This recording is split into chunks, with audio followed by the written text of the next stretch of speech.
মারবে, দুই জায়গায় মারবে। পরে কি নিয়ে নেবে?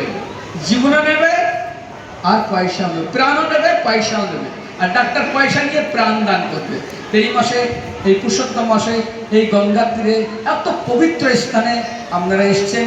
আরে ভাই, এই মাসে যদি শুধু একবার গঙ্গা স্নান করে, কিছু বলবেন তো পশ, এই মাসে যদি কেউ একবার গঙ্গা স্নান করে তাহলে মনে রাখবে সমস্ত তীর্থ তার শরীরে অবস্থান করে।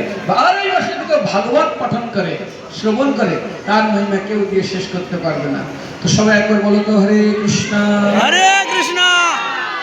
Good good, very good. Hare Krishna Hare Krishna. পশু পাখি কীট আদি বলিতে না পারে, কে বলেছেন? মহাপ্রভু। মহাপ্রভু না, নামাচার্য হরিদাস বলছেন পশু পাখি কীট আদি বলিতে না পারে, উচ্চ সংকীর্তনে তারা সব করে। উচ্চ সংকীর্তনে শতগুণ ফল। কত গুণ ফল? শতগুণ। শতগুণ ফলায় বেদ আদি সর্বশাস্ত্রে পুকারিয়া পায়। এই কলিযুগে তিন রূপে ভগবান: জল ব্রহ্ম গঙ্গা, শব্দ ব্রহ্ম হরিনাম, দারু ব্রহ্ম বিগ্রহ, জগন্নাথের বিগ্রহ। যেমন আপনারা কত ভাগ্যবান যে ধামে মহাপ্রভু নিত্য বিরাজ করেন। এক পাও সেখান থেকে বলেন যান না মহাপ্রভু। আর তাতে গঙ্গার তীরে, কোথার তীরে? আর তাতে তারকেশ্বর গঙ্গাধর জগদ্ধাত্রী গঙ্গা মাতা মহাপ্রভুর এই স্থান অত্যন্ত প্রিয়। বলুন, আপনাদের বাড়িতে ছেলে মেয়ে, আত্মীয় স্বজন, বন্ধু বান্ধব, কাকা কাকি, ঠামা ঠামি কয়জনের সৌভাগ্য হয়েছে? এই পবিত্র মাসে কয়জন গঙ্গা স্নান এবং হরিকথা শোনার সৌভাগ্য কয়জনের হয়েছে? না না স্যার।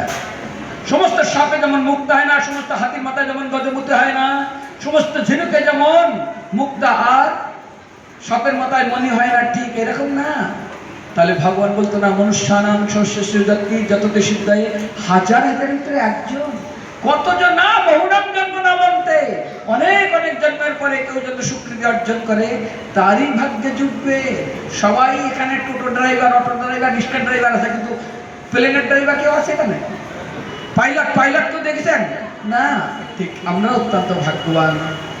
আজ আপনার স্বীকৃতির ফলে এখানে এসছেন। আপনি নিয়ে আসেনি ভগবান। যেমন এখানে করে পিঁপড়া নেই, কিছু চিনির জল, কিছু রসগোল্লার জল ফেলে দাও, একটু করে লাইন ধরে পিঁপড়া আসবে। আসবে কি আসবে না? ঠিক আপনারও পূর্বের জন্মে কোথাও না কোথাও কোনো পুণ্য করেছিলেন, যে পুণ্য ফল যেমন চিনি পড়ে থাকলে পিঁপড়া আসে, লবণ পড়ে থাকলে আসে না। আজ আপনাকে এখানে আনতে বাধ্য হয়েছে। সেই জন্য এত সুন্দর ঘাটে, এই গঙ্গার ঘাটে স্নান, এত সুন্দর ফ্যানের নিচে, প্রভুপাদ না থাকলে আপনারা একজন এখানে আসতেন? ইস্কন না থাকলে একজন এখানে আসতেন? হ্যাঁ কি না? না।